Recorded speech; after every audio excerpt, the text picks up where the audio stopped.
Hello दोस्तों, नमस्ते। आप सभी का चैनल में स्वागत है। भक्ति का प्रकरण 3 प्रेम मार्गी सूफी काव्य धारा से संबंधित। कुतुबन कवि। आज सारे संपूर्ण मैराथन क्लासे यूपी टीजीटी पीजीटी सभी के लिए महत्वपूर्ण है। शाखा का नाम हिंदी साहित्य के भक्ति काल की निर्गुण धारा को प्रेम मार्गी सूफी शाखा कहा जाता है।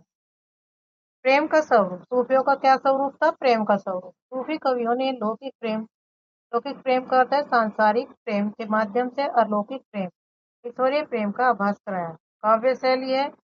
मृगावती की रचना चौपाई दोहे के क्रम में की गई।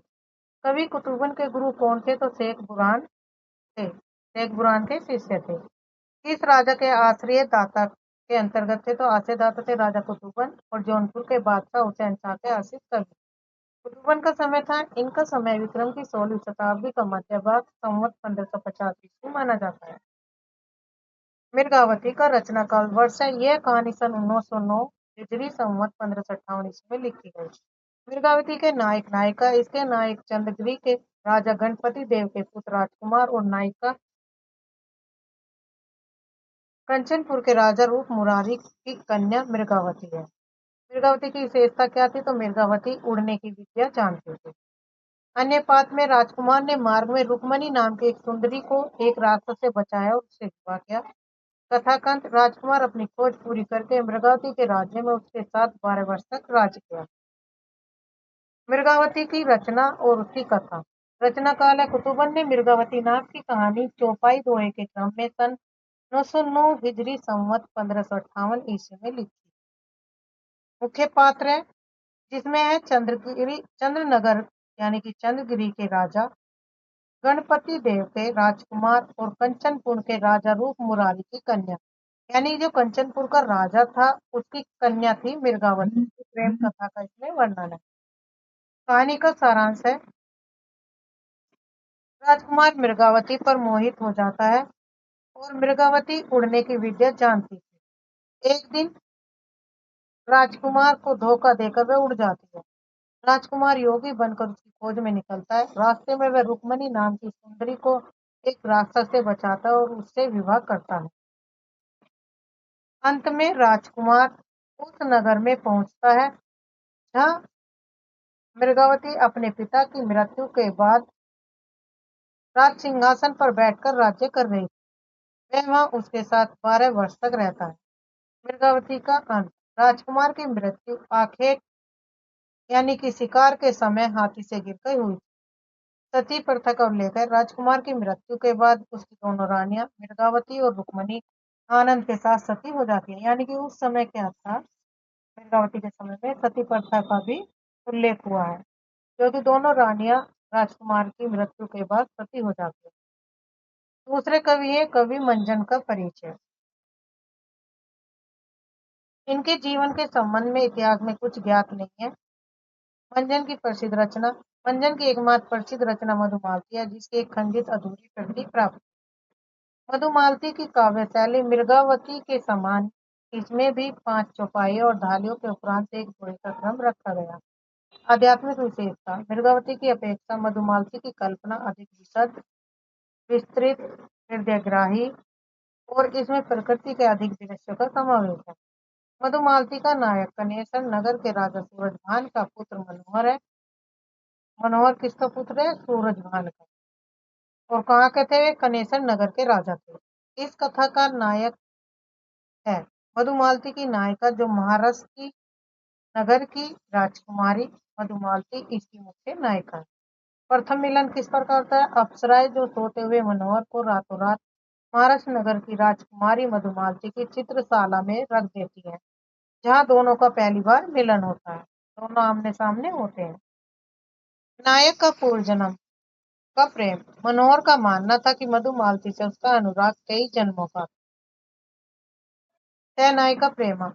चित्त विश्रामपुर के राजा चित्रसेन की कुमारी प्रेमा इस कहानी की एक अन्य महत्वपूर्ण बात सती है, जिसे मनोहर ने एक राक्षस से बचाया था।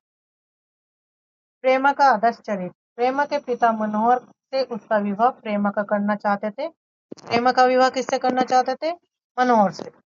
परंतु प्रेमा ने मनोहर को अपना भाई माना, क्योंकि वे मनोहर को उसकी प्रेम पात्री मधुमालती से मिलाने का वचन दे चुकी थी। प्रमुख पंक्तियां हैं इस भाग में। मृगावती के अंत में संबंधित में सुखमनी पुनि वैसे ही मर गई, कुलवंती सतसो सती भई। बाहर व भीतर वे हुई, घर का रहे न जोई। विधि कर चरित न जाने आनु, जो सिरजा सो जाई। इन पंक्तियों का अर्थ है कि राजकुमार की मृत्यु का समाचार सुनकर उसकी दूसरी पत्नी रुक्मणी भी उसी तरह मृगावती की भांति तड़प कर मर गई। वह कुल की मर्यादा रखने वाली पतिव्रता स्त्री अपने सत और पति व धर्म सत्य के बल पर पति की चिता के साथ सती हो गई। बाहर और भीतर वह हुई, घर बाहर को रह न जाए। यह सूफी रहस्यवाद का गहरा प्रभाव कि अब राजकुमार के लिए बाहर और भीतर हर जगह केवल ईश्वरी सत्ता या उसकी प्रेतमा समाई हुई है। इस संसार में अब घर के अंदर या घर के बाहर देखने के लिए कोई दूसरा अस्तित्व शेष नहीं रह गया। आत्मा का परमात्मा में पूर्ण विलीनीकरण हो गया। विधि कर चरित न जाने आनु, जो सिरजा सो जाई। विधाता ईश्वर के चरित्र और उसकी लीला को कोई दूसरा मनुष्य नहीं जान सकता। जिस विधाता ने इस संसार के जीवों की रचना सिरजा की है, अंत में वही उनका न्याय करता है और सब कुछ उसी की इच्छा के अनुसार समाप्त विलीन हो जाता है।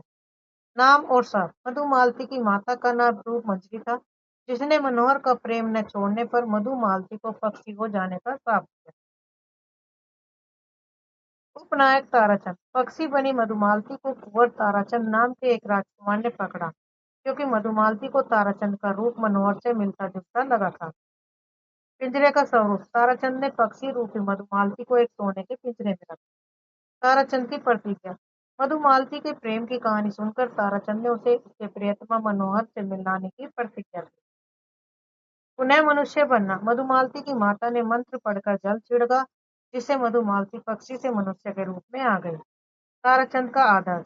मधुमालती के माता पिता ताराचंद से उसका विवाह करना चाहते थे, परंतु ताराचंद ने मधुमालती को अपनी बहन माना। तो मनोहर का भेद। योग में व्याकुल राजकुमार मनोहर योगी के वेश में राजा चित्रसेन प्रेमा के पिता के नगर में पहुंचा। कौन? मनोहर। मुख्य विवाह। अंत में मधुमालती और मनोहर का विवाह राजा चित्रसेन के नगर में संपन्न हुआ। कथा का अंत खंडित अंश का अनुमान है। कहानी के झुकाव से आचार्य शुक्ल जी का अनुमान है कि अंत में प्रेमा और ताराचंद का भी विवाह हो गया होगा। काव्य की विशेषता है उपनायक नायिका। मंजन ने मुख्य नायक नायिका के अतिरिक्त उपनायक ताराचंद उपनायिका प्रेमिका की योजना करके कथा का विस्तार दिया। चरित्र की विशेषता। प्रेमा और ताराचंद के चरित्र द्वारा कहानी में सच्ची सहानुभूति, अपूर्व संयम और निस्वार्थ भाव का चित्रण किया गया। सूफी सिद्धांत। इस काव्य में जन्म जन्मांतर के बीच प्रेम की अखंडता दिखाकर प्रेम तत्व व्यापकता और नित्यता का आभास कराया गया। सूफी दर्शन के अनुसार ये सारा जगत एक रहस्यमय प्रेम सूत्र में बंधा है।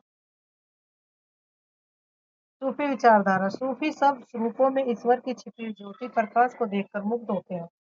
भक्त की प्रधान संपत्ति। सूफियों के यहाँ ईश्वर का विरह ही भक्त की सबसे प्रमुख संपत्ति मानी जाती है, जिसके बिना साधना संभव है।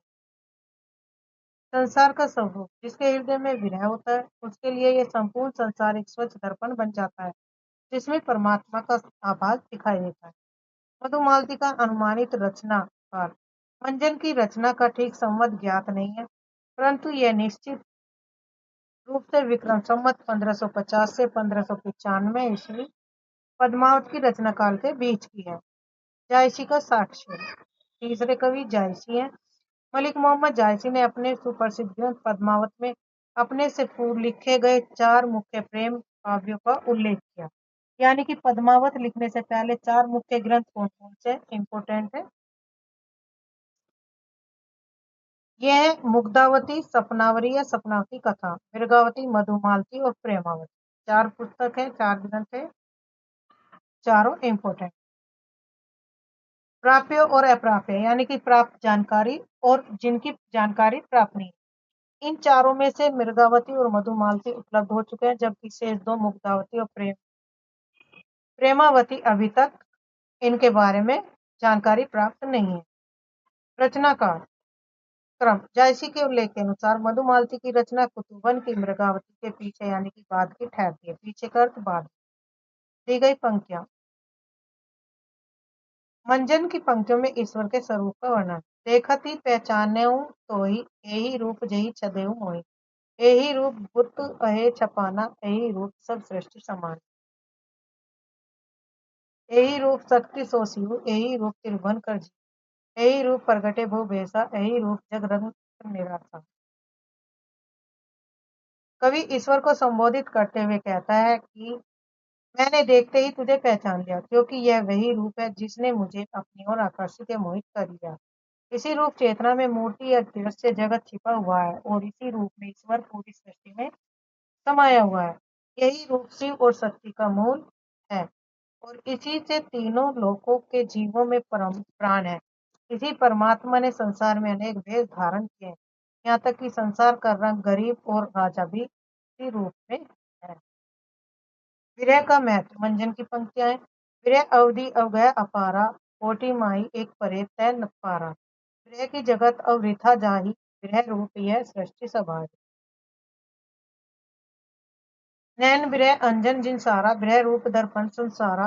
कोटि माही बिरला जग मुझ कोई जाहि शरीर विरह दुख होई। विरह का मार्ग अथाह और असीम अपारा है। करोड़ों में से कोई एक ही साधना के बल पर इस विरह सागर के पार जा पाता है।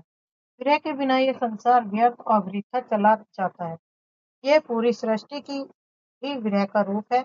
जिसने अपनी आंखों में विरह रूपी अंजन काजल लगाया है उसे ये संसार ईश्वर को देखने वाला स्वच्छ दर्पण लगने लगता है। संसार में करोड़ों में से कोई बिरला भाग्यशाली ही ऐसा होता है जिसके शरीर और मन में ईश्वर के लिए विरह का सच्चा दुख उत्पन्न होता है। रतन की सागर गज मोती गज कोई चंदन की बन बन उपजे विरह की तन तन होई। जैसे प्रत्येक समुद्र में रतन नहीं मिलते, हर हाथी के मस्तक में गज मुक्ता या सच्चा मोती नहीं होता और वन में चंदन के वृक्ष नहीं होते, ठीक उसी प्रकार ईश्वर का यह पावन विरह भी प्रत्येक मनुष्य के सानिध्य में उत्पन्न नहीं होता। यह अत्यंत दुर्लभ है। भाग 3 में जायसी के साक्ष्य का पूर्ववर्ती कवियों का उल्लेख। विक्रम दशा प्रेम के 12 सपनावती कह गाऊं पतारा। मधु पाच मुग्धावती लागी गगन हूँ होएगा बेरागी। राजकुंवर कंचनपुर गयो मिर्गावती कह जोगी भयो। साधे कुंवर खंडावत जोगू मधुमालती कर कीन वियोगू। प्रेमावती कह सुरवर साधा उषा लागी अनुरुद्ध बर बाधा। जायसी प्राचीन प्रेम कथाओं का संदर्भ देते हुए कहते कि राजा विक्रम प्रेम के वश में होकर कठिन मार्ग पर चले और सपनावती के लिए पाताल लोक तक गए। मधुवर नाम का नायक मुग्धावती के पीछे गगनपुर जाकर बैरागी बन गया। राजकुमार मृगावती का नायक कंचनपुर गया और मृगावती को पाने के लिए योगी बन गया। इसी तरह कुंवर मनोहर ने खंडावत में योग साधा और मधुमालती के वियोग को सहा। नायक ने प्रेमावती को पाने के लिए देवताओं तक को साधा, ठीक उसी तरह जैसे कि प्रेम के कारण अनुरुद्ध को बंधन में बांधना पड़ा था। आचार्य रामचंद्र शुक्ल की पुस्तक हिंदू साहित्य के इतिहास का, इसमें मधुमालती के पाठ भेदों और उसकी प्रसिद्धि के ऐतिहासिक प्रमाणों और महाकवि मलिक मोहम्मद जायसी तथा उनकी रचनाओं आखिरी कलाम पद्मावत का अत्यंत महत्वपूर्ण प्रमाणिक परिचय दिया गया। पद्मावत की लिपि। पद्मावत की हस्तलिखित प्रतियां प्राय फारसी अक्षर या लिपि में होती है। नायक का नाम भेद। पद्मावत की 4 प्रतियों में मधुमालती के नायक का नाम खंडावत, उड्डावत, कड़ावत और गंधावत पढ़ा जाता है, परंतु हिंदू विश्वविद्यालय के पुस्तकालय की हस्तलिपि में की प्रति में साफ लिखित तौर पर मनोहर का पाठ मिलता है। उस्मान का साक्ष्य। कवि उस्मान ने अपनी रचना चित्रावली में भी मधुमालती के नायक का नाम मनोहर ही लिखा। मधुमालती हुई रूप दिखावा प्रेम मनोहर कोई तह। बनारसी दास का ऐतिहासिक साक्ष्य। जैन कवि बनारसी दास ने अपनी आत्मचरित अधकथानक में भी संवत 1660 के आसपास की अपनी जीवनचर्या बताते हुए लिखा कि वे हाट बाजार जाना छोड़ घर में पड़े पड़े मृगावती और मधुमालती की पोथियां पढ़ा करते थे। नसरती की रचना दक्षिणी उर्दू में। दक्षिण के शायर नसरती कौन थे? दक्षिण के शायर कौन थे? नसरती।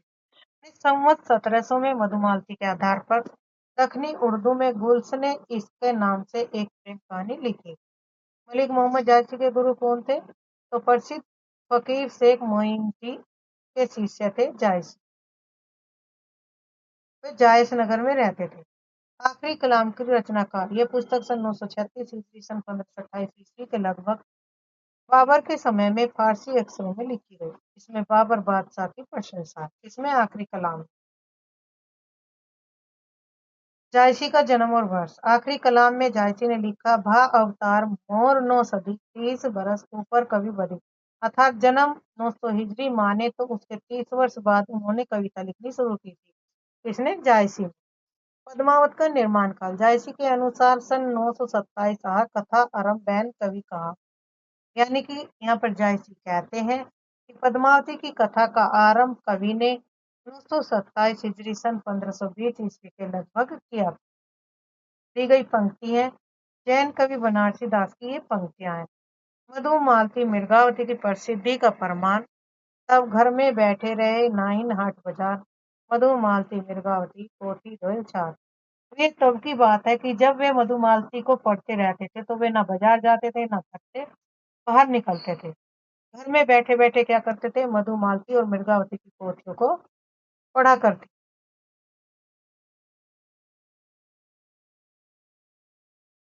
जायसी की पंक्ति आखिरी कलाम से जन्म और काल का संकेत।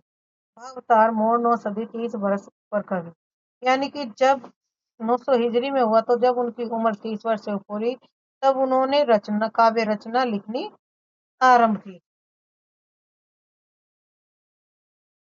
जायसी की पंक्ति पद्मावत की रचना काल का प्रमाण। सन 927 कथा आरंभ बही। कवि जायसी स्वयं अपने अमर महाकाव्य पद्मावत के निर्माण की शुरुआत का समय बताते हुए कहते हैं कि जब हिजरी सन 927 लगभग 1520 ईस्वी था तब मैंने इस पावन कथा के प्रारंभिक वचनों को आरंभेन की रचना की।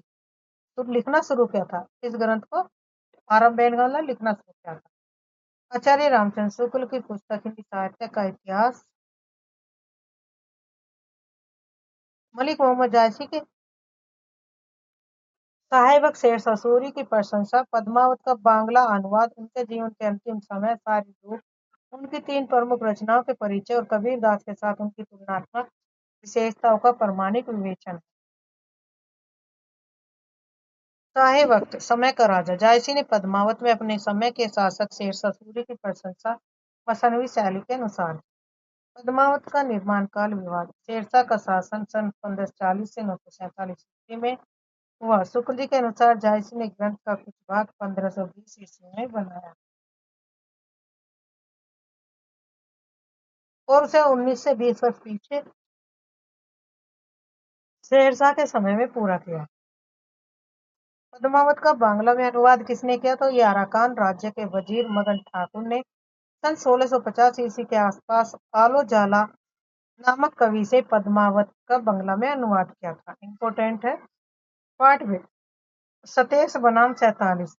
फारसी लिपि में 27 यानी 27 को 47 एक जैसे लिखे जाते हैं तो कुछ विद्वान का अनुमान है कि लोगों ने भूल से 47 को 27 पढ़ लिया।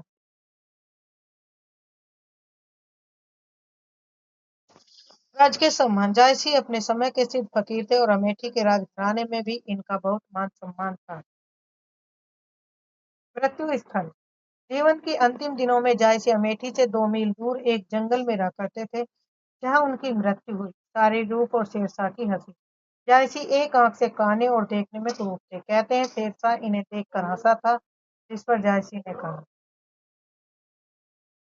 मोहिका हंसेसी की कोई रहे, मुझ पर हंस रहे हो या उस कुमार पर या उस ईश्वर पर जिसने मुझे बनाया। जायसी की 3 पुस्तक थी पद्मावत, जायसी की अक्षर कीर्ति का मुख्य आधार जो प्रेम की पीठ से भरा है। कौन सा रचना? पद्मावत। अखरावट में इसमें वर्णमाला के एक एक अक्षर को लेकर सिद्धांत संबंधित तथ्य, ईश्वर सृष्टि जीव से भरी चौपाइयां कही गई।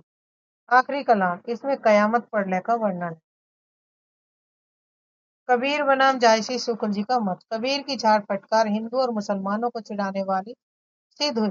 हृदय को स्पर्श करने वाली नहीं, इसके विपरीत झांसी ने अपनी भावपूर्ण कविताओं से मनुष्य मनुष्य के बीच के रागात्मक संबंध को प्रेम में व्यक्त किया है। शेरशाह सूरी की प्रशंसा में लिखी पंक्तियां सहायक। शेरशाह दिल्ली सुल्तान चरहु खंड तपे जस भानु। वही छाछ राज ओ पाटू सब राजा भी धरा लाज। झांसी कहते हैं कि दिल्ली के सुल्तान शेरशाह सूरी, जिनका तेज और प्रताप चारों दिशाओं खंडों में सूर्य भानु की तरह तप रहा है, राज सिंहासन और छत्र को शोभा देते हैं। उनके प्रताप के सामने संसार के अन्य सभी राजाओं ने भूमि पर अपना मस्तक ललाटू टेक दिया, अर्थात उनकी अधीनता स्वीकार कर ली। बंगला अनुवादक आलो जाला की पंक्ति कालक्रम की पुष्टि। शेख मोहम्मद जती जखन रचिल ग्रंथ संख्या सप्तविंश नवसठ।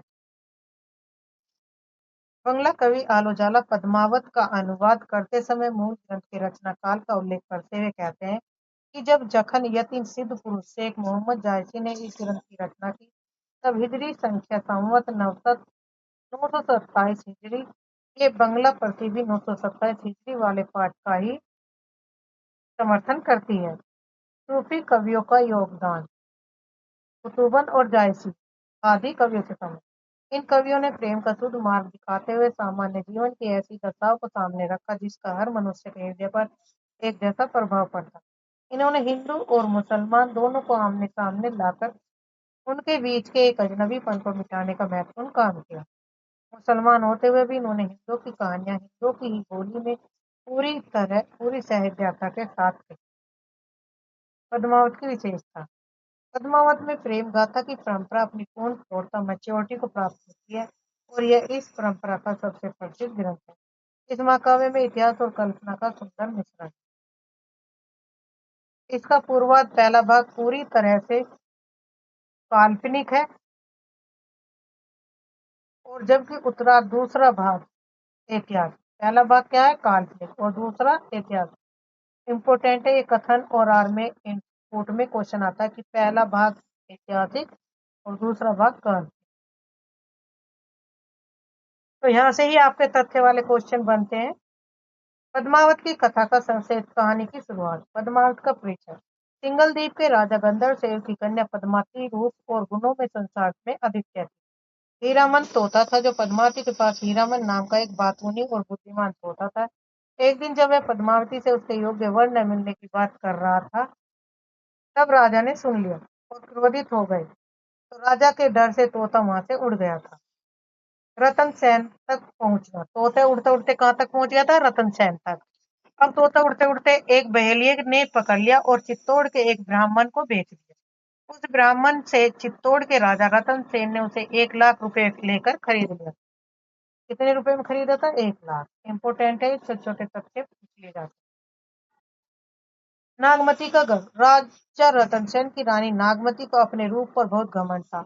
उसने तोते से पूछा कि क्या संसार में कोई उसके जैसी सुंदरी है? तोते का जवाब। तोते ने हंसकर कहा, नागमती और सिंगल देव की पद्मनी में रूप में दिन और अंधेरी रात का अंतर है। कितनी सुंदर थी पद्मावती।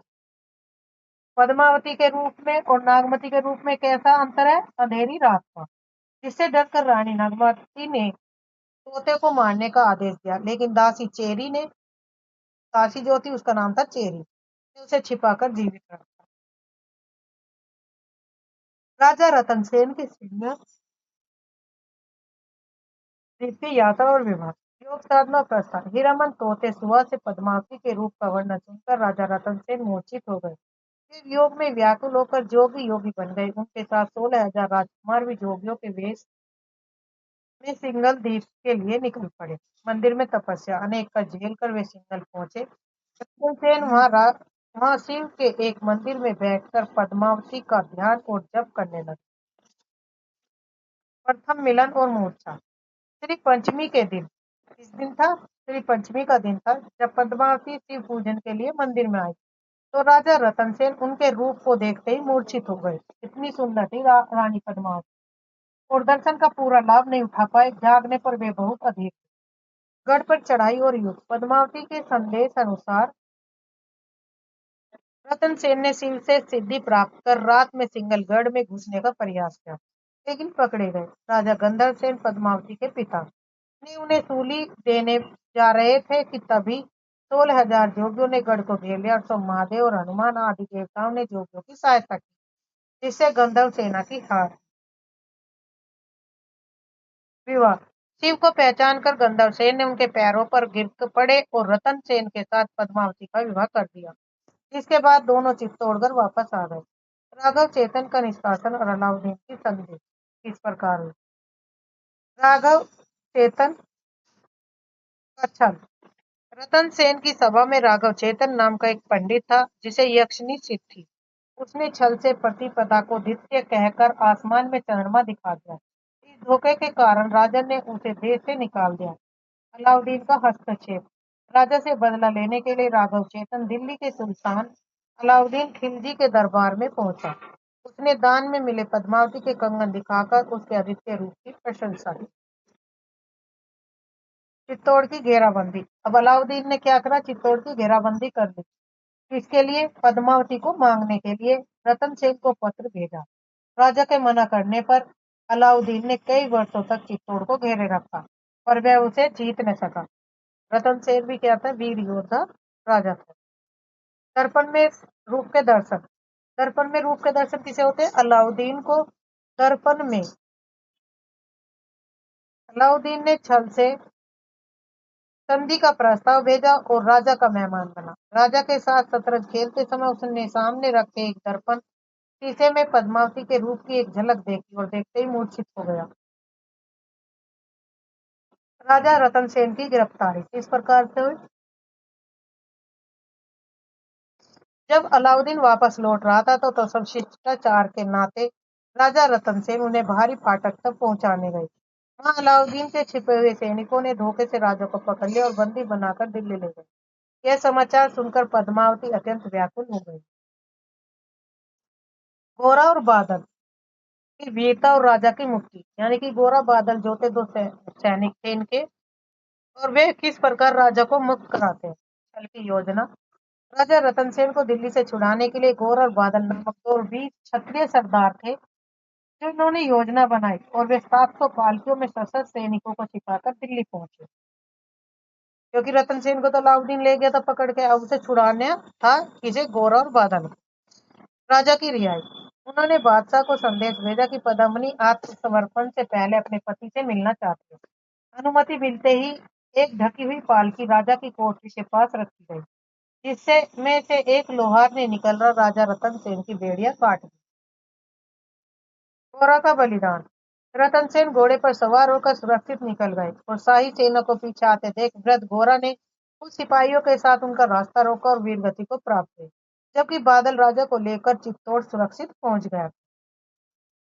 राजा रतन सेन की मृत्यु और जोर। कुंभलनेर से युद्ध। चित्तौड़ आने पर पद्मिनी ने राजा को बताया कि उनकी अनुपस्थिति में कुंभलनेर के राजा देवपाल ने उसके पास झूठी संदेश वाहिका भेजकर अपमान करने का प्रयास किया। क्रोधित होकर रतन सेन ने कुंभलनेर पर चढ़ाई कर दी। इस लड़ाई में देवपाल और रतन सेन दोनों मारे गए।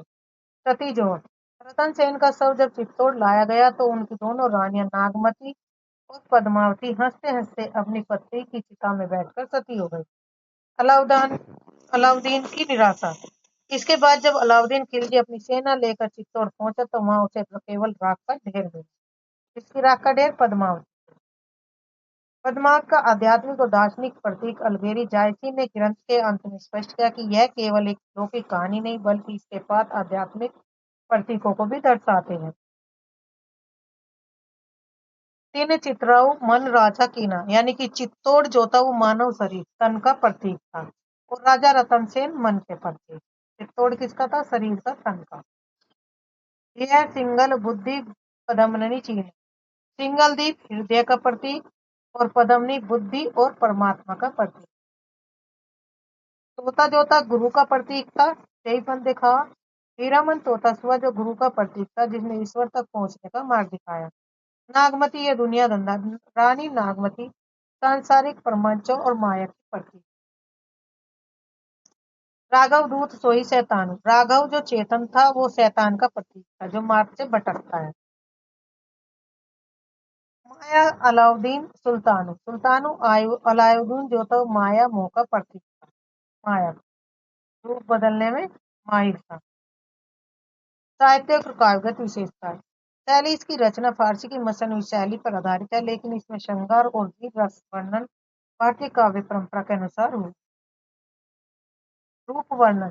पद्मिनी के सौंदर्य का वर्णन करते हुए झांसी ने अलौकिक भावना को व्यक्त किया।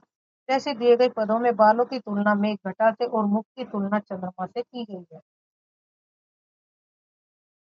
आध्यात्मिक प्रतीकों की पंक्तियां झांसी का दर्शन। हम पढ़ चुके हैं पहले। तन चित मन राजा कीना सिंगल बुद्धि पद्मिनी कीना। यानी कि चित्तौड़ का जो राजा था वो मन का प्रतीक था, और जो सिंगल द्वीप है वो हृदय का, और बुद्धि जो थी वो पद्मिनी का थी। तोता जोता गुरु का, और बिनु गुरु जगत ज्ञान गुरु पावा। यानी कि गुरु के बिना कोई भी ज्ञान प्राप्त नहीं हो सकता। नागमती जो यह दुनिया धंधा बाचा सोई न यही चित बना। राघव दूत सोई शैतानु। राघव जो था शैतानों का, और अलाउद्दीन माया का प्रतीक। जैसे स्पष्ट करते हैं, कहानी के पात्र केवल ऐतिहासिक काली मनुष्य नहीं बल्कि वे गहरे आध्यात्मिक प्रतीकों के हैं। तो ये सब हम पढ़ चुके हैं। पद्मिनी, गुरु सुआ, नागमती, धनधर, राघव, चेतन। पद्मावती के सौंदर्य का वर्णन। सरोवर तीर प्रसंग। यह प्रसंग तब का है जब पद्मावती अपनी सखियों के साथ तालाब सरोवर के किनारे स्नान करने आती है और अपने केस बालों को खोलती है। पंक्तियां। सरवर तीर पद्मिनी आई, खोपा चेरी केस मुख लाई। शशि मुख अंग मलयगिरी भाषा, नागिन झापी लीने चौपासा। यानी कि जो ओने घटा परिजग छा, शशि के शरण लीनू जनु रहा। धूलि चकोर दीठी मुख लावा, मेघ घटा में चंद देखावा। भावार्थ है यहाँ पे सरवर तीर से संबंधित। जब पद्मावती सरोवर के किनारे आई तो उन्होंने अपने बालों का जूड़ा यानी कि खोपा खोला। खोलकर बालों को मुक्त किया तो चारों तरफ एक जादुई वातावरण बन गया। शशि मुख अंग मलयगिरी भाषा। उनका मुख चंद्रमा शशि के समान सुंदर है और उनके शरीर से मलय पर्वत के चंदन जैसी अलौकिक सुगंध आ रही है। उनके खुले हुए घने काले बाल ऐसे लग रहे हैं जैसे काली नागिनों ने उनके गोरे मुख को चारों तरफ से घेर लिया हो। ओने घटा परिजग छा। उनके काले बाल जब पीठ पर फैल गए तो ऐसा लगा मानो आसमान में काली घटा यानी कि बादल उमड़ आई हो। पूरे संसार में उसकी छाया पड़ गई हो। इसे देखकर ऐसा प्रतीत होता है मानो राहु ने चंद्रमा पद्मावती के मुख की शरण ले ली। भूली चकोर देठी मुख लावा। चकोर पक्षी जो केवल चंद्रमा को देखता है वह भी भ्रमित हो गया जब उसने देखा कि घने काले बालों के बीच में एक चमकता हुआ सुंदर चंद्रमा पद्मावती का मुख दिखाई दे रहा है, तो वह अपनी सुध बुध खोकर एक टक उनके मुख को निहारने लगा। झांसी द्वारा रचित पद्मावत की पंक्ति और भावार्थ। इस भाग में पद्मावती के विरह और राजा रतन सेन की कठिन साधना यात्रा का वर्णन करने वाली दो कड़वक शैली काव्यांश के अंश दिए गए। अंश है। प्रथम भाग में पद्मावती का विरह वर्णन जो बरूनी को बरनो। झांसी ने यह पद्मावत की आंखों की पलकों और बरौनियों का ऐसा वर्णन किया है मानो वे विरह के तीखे बानों जिससे पूरी सृष्टि घायल है। पंक्तियां हैं, इंपोर्टेंट है। बरूनी का बरनो इमी बनी, साधे बानु जानू दुई अनी। उन बान है अस को जो ने मारा, वेदी रहा संग्रो संसारा। गगन राखता जो जाही न गने, वे सब बान उही के हनी। धरती बान बेदी सब राखी, साखी धाड़ देही सब साखी। रो रो मानुष तन ठाड़े, सूत ही सूत भेद अस गाढ़े। बरूनी बान अस औप बेधे, रनबन ढाक। सोझई तन सब रोवा, पंखी तन सब पाक। इन पंक्तियों का अर्थ है, कवि कहते हैं कि मैं पद्मावती की आंखों की बरौनिया का क्या वर्णन करूं। वे ऐसी सजकर खड़ी हैं मानो दो सेनाएं यानी कि दो आंखें तीर कमान साधे खड़ी हैं। सेनाओं से तुलना कर दी और तीर कमान, दोनों आंखें किसके समान है? तीर कमानों के समान लिए खड़ी हैं। संसार का वेदना। उन विरह रूपी बाणों से इस संसार में भला कौन अछूता रहा। उसने तो पूरे संसार को अपने तीखेपन से बींध कर घायल कर रखा। आकाश के तारे। आकाश में जो अगणित लाल तारे दिखाई देते हैं वे और कुछ नहीं बल्कि पद्मावती की आंखों से छूटे हुए विरह के बाण हैं, जो ऊपर जाकर टिक गए। धरती के वृक्ष। धरती पर जो सीधे खड़े पेड़ और वनस्पतियां वे इस बात की गवाह साक्षी हैं कि वे भी इन विरहबानों से बिंद कर जमीन पर जड़ गए हैं। मानव और पशु पक्षी। मनुष्य के शरीर का एक एक रोया जो सीधा खड़ा है, वह ऐसा लगता है मानो विरह के तीखे तीरों ने सूत सूत यानी कि रेसे रेसे को गहराई से छेद दिया है। जंगलों के ढाक, लाश के वृक्ष, मनुष्य के रोम और पक्षियों के पंख, ये सब उसी विरहबान से बिंधे होने के कारण ही ऐसे रूप में दिखाई देते हैं। रतन से अब दूसरा अंश है, दूसरा भाग है रतन सेन का कठिन साधना मार्ग। वो ही मिलान जो पहुंचे। यहाँ रतन सेन के सिंगल द्वीप जाने के मार्ग के बहाने सूफी साधक की ईश्वर प्राप्ति की राह में आने वाले विकारों काम, क्रोध, लोभ आदि बाधाओं का इसमें वर्णन किया है। इसमें ये ईश्वर की प्राप्ति के लिए पंक्तियां हैं। ओहि मिलान जो पहुँचे कोई, तब हम कहब पुरुष बल होय। है आगे पर्वत के बाटा, विषम पार अगम सुखी घाट। बिच बिच नदी खो ओ नारा, ठावी ठाव बैठ बटकारा। सच्चा साधक जायसी कहते हैं कि उस परम सत्ता ईश्वर पद्मावती के मिलाप के मार्ग पर यदि कोई कठिनाइयों को पार करके पहुंच जाता है, तब हम मानेंगे कि वह वास्तव में एक उत्तम और सच्चा पुरुष साधक है। दुर्गम रास्ता, क्योंकि आगे का रास्ता पर्वतों से भरा है, वहाँ अत्यंत विषम कठिन पहाड़ है और बहुत ही अगम्य, जहाँ जाना मुमकिन न हो घाटियां हैं। मार के लुटेरे विकार, रास्ते के बीच बीच में गहरी नदियां, गुफाएं, कुएं और नाले हैं। इतना ही नहीं, जगह जगह पर बट पारे रास्ता लूटने वाले डाकू बैठे हैं। आध्यात्मिक संदर्भ में ये डाकू मनुष्य के भीतर के काम, क्रोध, लोभ और मोह जैसे विकार है जो साधक को भटका देते हैं। तो डाकू का रूप किसमें वर्णन किया गया? क्रोध, लोभ और मोह से। कि व्यक्ति किस तरह से लोभी हो जाता है, लालची हो जाता है और मोह में पड़ जाता है और उसके कारण वह ईश्वर की भक्ति से भटक जाता है। सूफी कवि उस्मान और चित्रावली। अब उस्मान के बारे में पढ़ेंगे। उस्मान ने जो रचना की है चित्रावली, इस भाग में आचार्य रामचंद्र शुक्ल ने हिंदी साहित्य के इतिहास कवि उस्मान का प्रामाणिक परिचय दिया गया है। परिचय है। उस्मान जहांगीर के शासन काल में थे और गाजीपुर उत्तर प्रदेश के रहने वाले थे। इनके पिता का नाम शेख हुसैन था और ये 5 भाई थे। उस्मान अपना उपनाम मान लिखते थे। तो उस्मान का उपनाम क्या है? मान। दीक्षा परंपरा। प्रसिद्ध सूफी संत शाह निजामुद्दीन चिश्ती की शिष्य परंपरा में हाजी बाबा के शिष्य।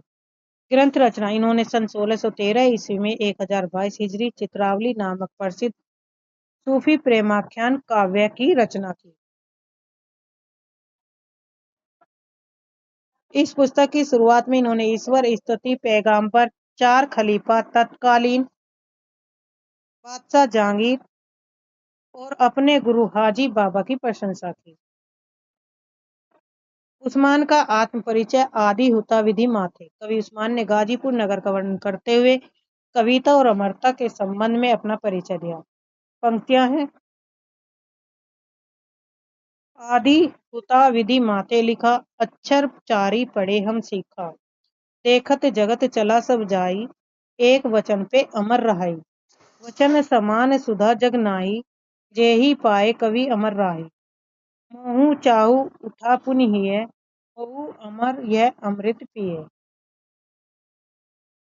भाग्य का लेख। कवि कहते हैं कि विधाता ने जो सृष्टि के प्रारंभ में मेरे माथे पर लिख दिया था, उसी भाग्य के कारण मैंने ये 4 अक्षर विद्या पढ़ना और सीखना शुरू किया। शब्दों की अमरता।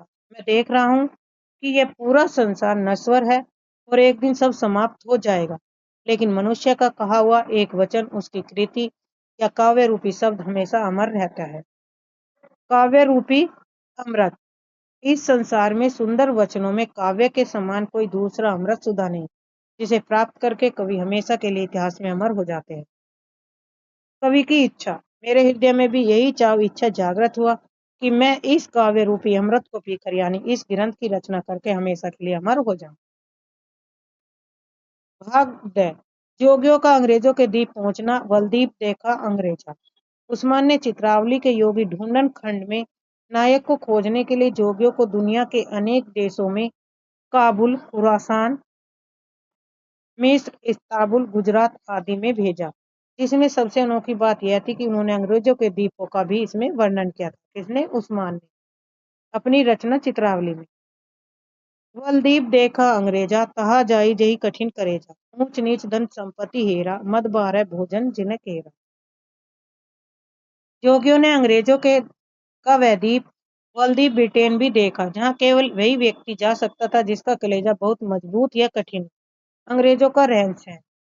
वहां उन्होंने ऊंची और नीची असाधारण धन संपत्ति को देखा। साथ ही वहां के लोगों के खान पान का वर्णन करते हुए कवि कहते हैं कि उनका मुख्य भोजन मदिरा यानी कि मद और शराब, सुअर का मांस भरा भोजन है। निष्कर्ष।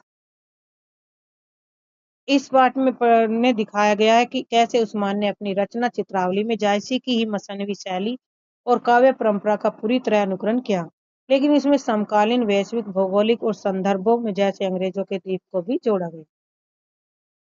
कहानी का आरंभ।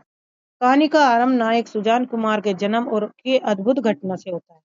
जन्म। नेपाल के राजा धरणीधर पवार ने संतान प्राप्ति के लिए कठिन व्रत रखे। शिव पार्वती के आशीर्वाद से उन्हें सुजान नामक पुत्र रत्न प्राप्त हुआ। मड़ी में आगमन। एक दिन सुजान कुमार शिकार खेलते समय रास्ता भटक गए और जंगल में एक देव प्रेत की मड़ी कुटिया में जाकर सो गए। उस देव ने राजकुमार को कोई नुकसान नहीं पहुंचाया, बल्कि उसकी रक्षा। रूपनगर की यात्रा। वह देव अपने एक साथी के साथ रूपनगर की राजकुमारी चित्रावली की वर्षगांठ जन्मदिन का उत्सव देखने जा रहा था। वह सोते हुए सुजान कुमार को भी अपने साथ ले गया। चित्रसारी में प्रेम का अंकुरण। चित्र से प्रेम। देवताओं ने राजकुमार को राजकुमारी की चित्रशाला में सुला दिया। जागने पर सुजान कुमार वहां टंगे राजकुमारी चित्रावली के चित्र को देखकर उस पर मोहित हो गए। स्वयं का चित्र बनाना। उन्होंने वहीं अपना भी एक चित्र बनाया और उसे चित्रावली के चित्र के बगल में टाक कर सो गए। देवों ने उन्हें दोबारा उठाकर वापस उनकी मड़ी में छोड़ दिया। सत्य का बोध। सुबह जागने पर सुजान को यह सब एक स्वप्न सा लगा, लेकिन जब उन्होंने अपने हाथों में चित्र बनाने वाले रंग लगे देखे तो उन्हें विश्वास हो गया कि यह घटना सच थी।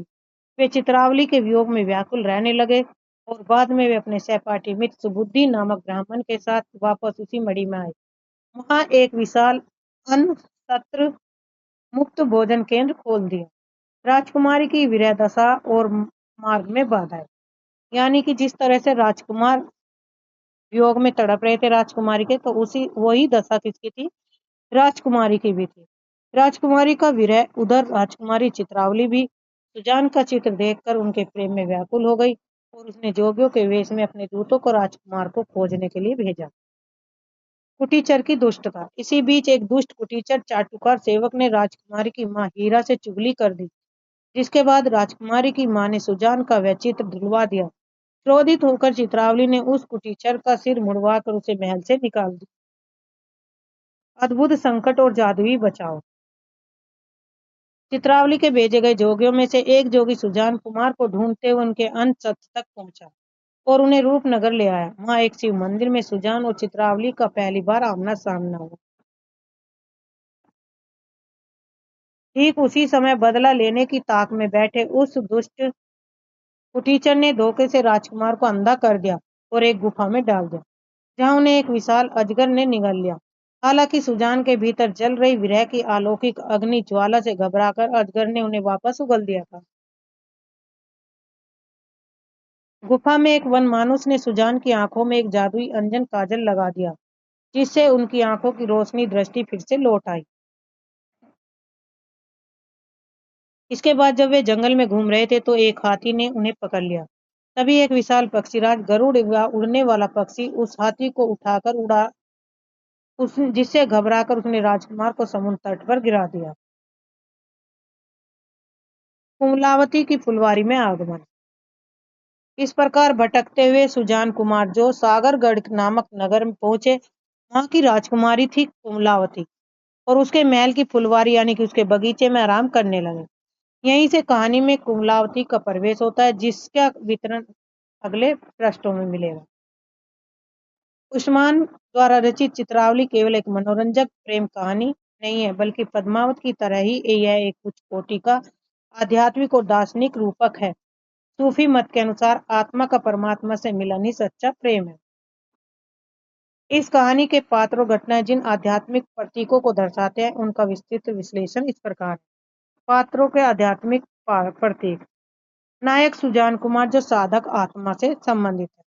सुजान कुमार इस संसार में भटकती हुई जीवात्मा साधक का प्रतीक है। उनका शिकार खेलते हुए रास्ता भटक जाना, देव की मणि में सो जाना, यह दर्शाता कि मानव आत्मा सांसारिक बंधनों को भूलकर जब अंतर्मुखी होती है, तभी उसे अलौकिक सत्य का आभास होता है। राजकुमारी चित्रावली, परमात्मा परम सत्ता। चित्रावली उस निराकार ईश्वर परम सत्ता का प्रतीक है, जिसका केवल चित्र सृष्टि की सुंदरता देखकर ही साधक का मन उसे पाने के लिए व्याकुल होता है। सहपाठी, सुबुद्धि और विवेक।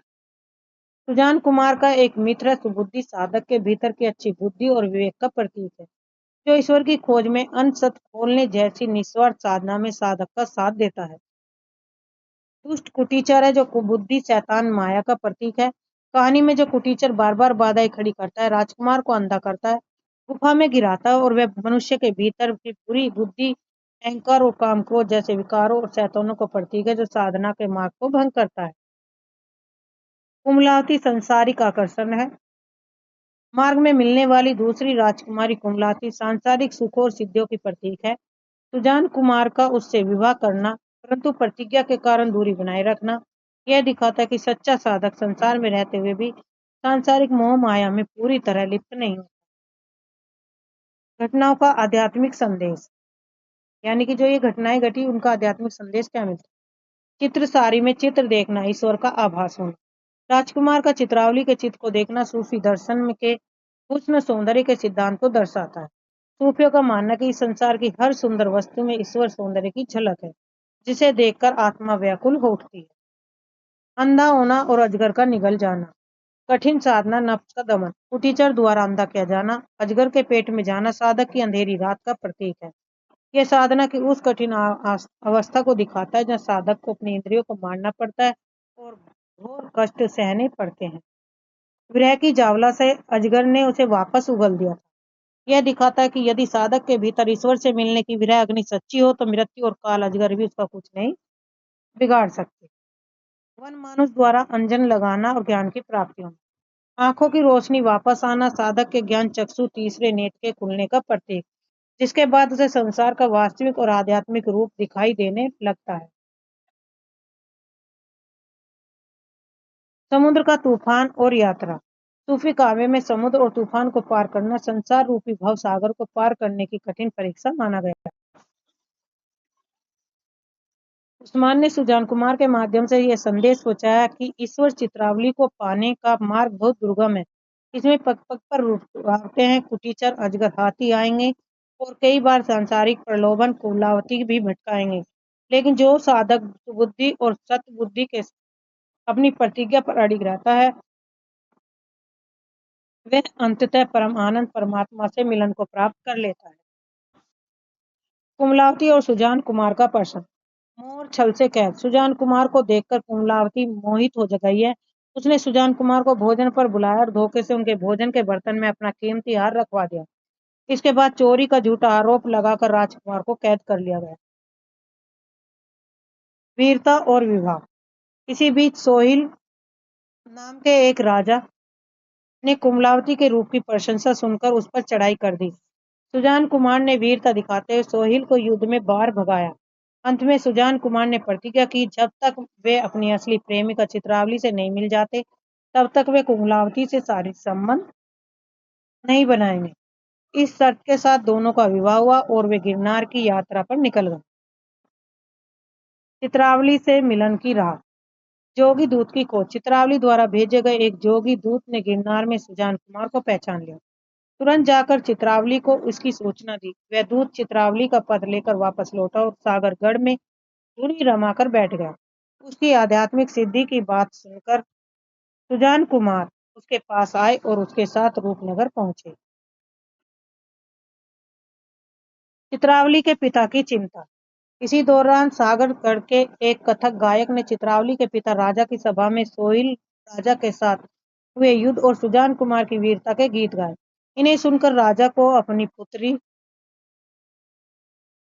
चित्रावली के विवाह की चिंता हुई।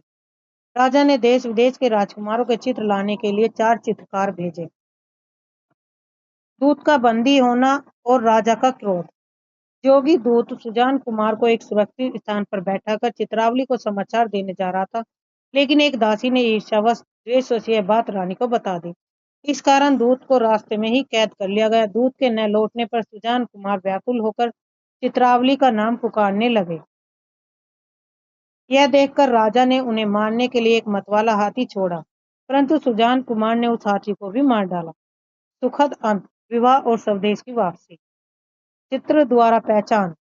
राजा जब सुजान कुमार पर सेना सहित चढ़ाई करने जा रहा था, तभी चारों चित्रकारों में से एक चित्रकार सागरगढ़ से उस वीर राजकुमार सुजान कुमार का चित्र लेकर सभा में आ पहुंचा। राजा ने चित्र देखकर पहचान लिया कि चित्रावली का प्रेमी सोहिल को मारने वाला वीर कोई और नहीं है, बल्कि यही सुजान कुमार है। इसके बाद राजा ने बड़े हर्ष के साथ चित्रावली का विवाह सुजान कुमार से कर दिया। दोनों रानियों के साथ घर वापसी।